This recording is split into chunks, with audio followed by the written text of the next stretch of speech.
a grand edifice filled with scrolls, papyri, and the collective wisdom of the ancient world. A beacon of knowledge, a sanctuary for scholars, and a testament to human curiosity. This was the Great Library of Alexandria, the crown jewel of ancient libraries. But alas, its story is less of a fairy tale and more of a tragicomedy.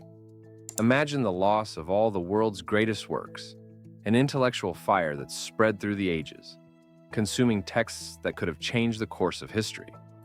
It wasn't just a library, it was a treasure trove of knowledge, and its destruction left a void in the ancient world that would take centuries to fill. Let's dive into the video of dramatic history of this literary titan, full of brilliant minds and unfortunate events that could have been scripted by the gods themselves. The birth of a legend. In the 3rd century BCE, Ptolemy II Philadelphus, the ruler of Egypt, decided to make Alexandria the intellectual capital of the world. His vision? A library that would house every book, scroll, and work of knowledge known to humankind. He wasn't just thinking big, he was thinking astronomical. So, he turned to Demetrius of Phalerum, an Athenian philosopher and politician with a deep love for organization. Together, they sought to create a repository of knowledge unlike any before it. Ships arriving in Alexandria were thoroughly searched, and any books they carried were copied. The originals stayed, the copies went back to their owners. It was a world-class literary heist with no criminal intent, and Demetrius made sure the library was stocked with every possible scroll. Think of it as the original Amazon Prime of the ancient world. By the time the library reached its peak, it was said to contain anywhere from 40,000 to 400,000 scrolls, depending on who you ask. What's more, this treasure trove wasn't just a collection of texts. It was a place where scholars from around the world could meet, debate, and expand the boundaries of knowledge. A hub of intellectuals. The Great Library wasn't just a bunch of dusty scrolls lying around. It was a bustling hub of intellectual activity. Imagine the ancient world's equivalent of a TED Talk, but with more toga and less technology. Some of the brightest minds in history passed through its halls.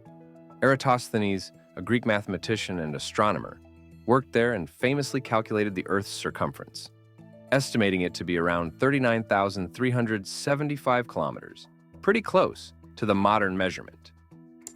Euclid, often called the father of geometry, wrote Elements, which laid the foundations for geometry as we know it.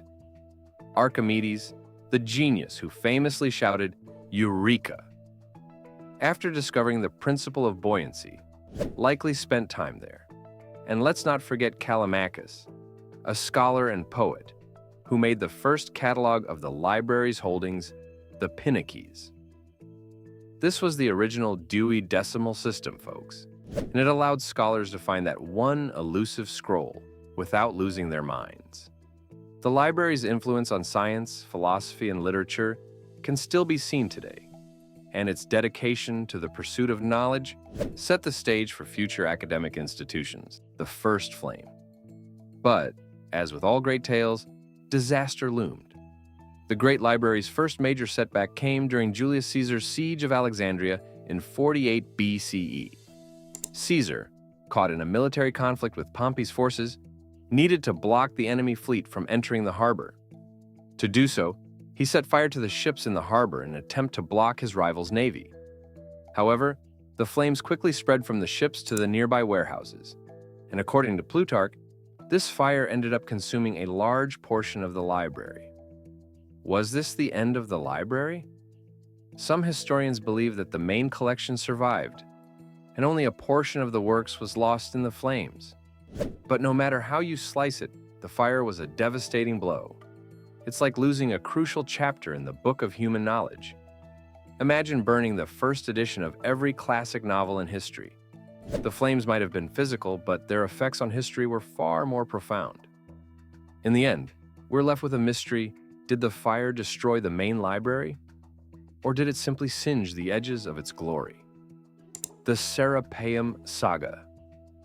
Fast forward to 391 CE, and the library had already faced several blows. But the final destruction came in the form of religious zeal. Theophilus, the bishop of Alexandria, ordered the destruction of the Serapeum, a temple to the god Serapis that housed a daughter library. This act of religious cleansing wasn't just about smashing idols.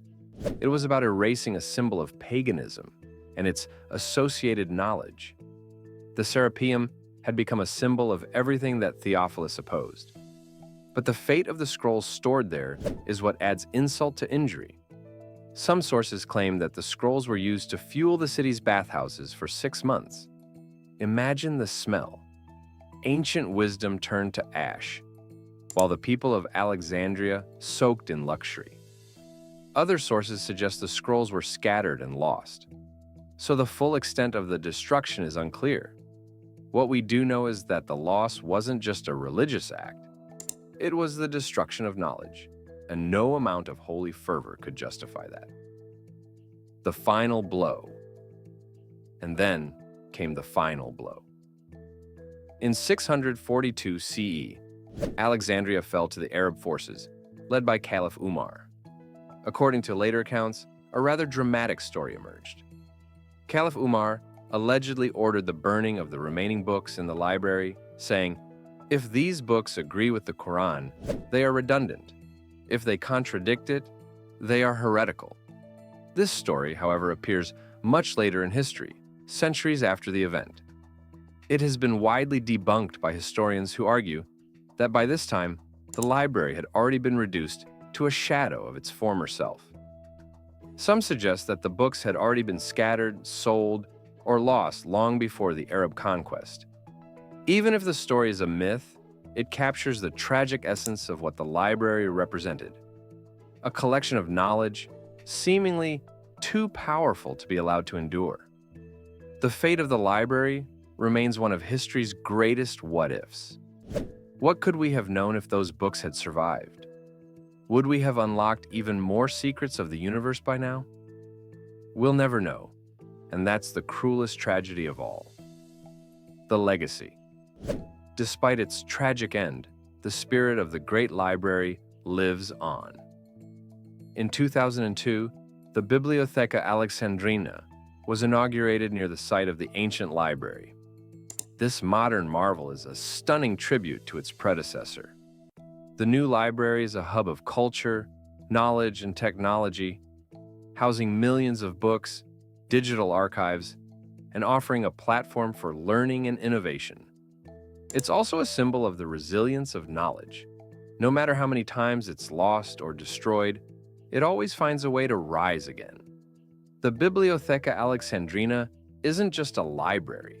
It's a cultural center that embodies the ideals of the ancient library in a modern context. Alexandria may have lost its first library, but its legacy continues to shine as a beacon of knowledge in the modern world. Who knows? Perhaps one day the modern library will hold the lost scrolls of the ancient world. And that's the incredible, tragic tale of the Great Library of Alexandria. If you enjoyed this video through history, hit that like button and subscribe for more fascinating stories. Don't forget to ring the bell so you never miss an episode.